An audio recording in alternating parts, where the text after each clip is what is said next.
Hey there, Rotan here, and welcome to RaidNotes, a new series of short and to-the-point videos giving you a SparkNotes version of raid boss fights and mechanics so you can start pushing current content yourself. Today we are going to be covering Kurog on Heroic difficulty, which mostly applies to the normal and Raid Finder difficulties as well. Kurog uses the four elements of Fire, Ice, Storm, and Earth abilities to attack the raid. Which element he uses depends on which quadrant of the boss arena he is in. If he's in the middle, that's bad news. He can't stay in one quadrant too long or the raid will die from scaling damage. Try to swap the quadrants at 15 to 16 stacks. When he gets moved into a different quadrant, the raid will take damage. Essentially, there's going to be raid damage this whole time, so have fun, healers. You'll get two quadrants into the fight before the first intermission. Raids either usually start on Fire and Ice, and then after the intermission go Earth and Storm, or vice versa. That part will make more sense as we continue on. For each element, general raid damage occurs frequently. Also in each element, Kurog casts Sundering Strike, a big damage frontal cone on the tank. Always be standing behind Kurog. Tanks swap on 2 stacks of Sundering Strike. Now let's talk about the unique abilities per quadrant.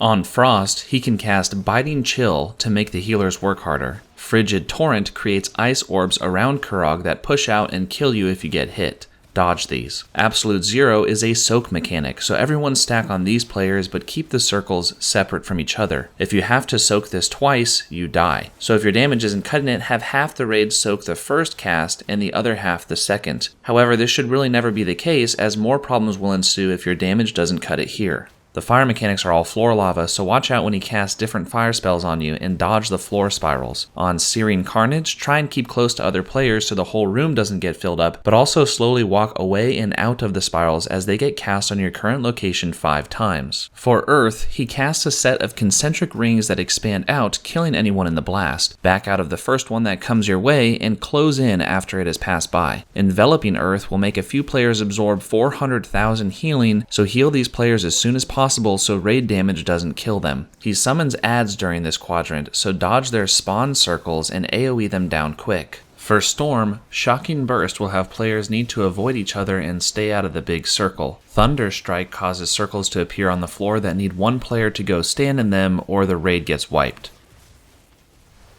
Lightning Crash causes big damage, and the players affected should spread away from other players that have the mark as the damage stacks and hits the closest player to you. This means you'll die if you and another player with Lightning Crash are close by each other. This mechanic seems to wipe the raid most often in my experience. Now let's talk about the intermissions. There are 2 of them, once every 2 quadrants. On these intermissions, adds will spawn based on which quadrants you were previously in. For example, a Fire and Ice add will spawn if those were your chosen quadrants and you were fighting in those prior to the intermission. For the Fire and Ice intermission, focus the Fire Elemental first and kill the adds that it spawns. Stack the 2 elementals by each other, and when the Ice Elemental casts Freezing Tempest, run into the bubble for safety. All the while, dodge the floor lava the Fire Elemental creates. For the Earth and Storm intermission, the Earth Elemental is a priority. It will select a few players to drop a big damage circle on the ground, so drag these circles to the walls of the arena and then run back in.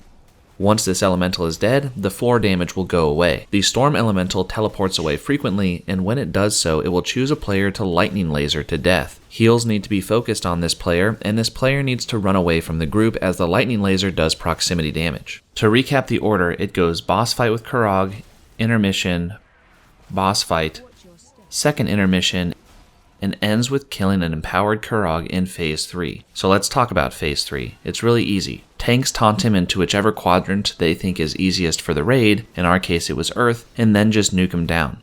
That completes the heroic Kurog fight.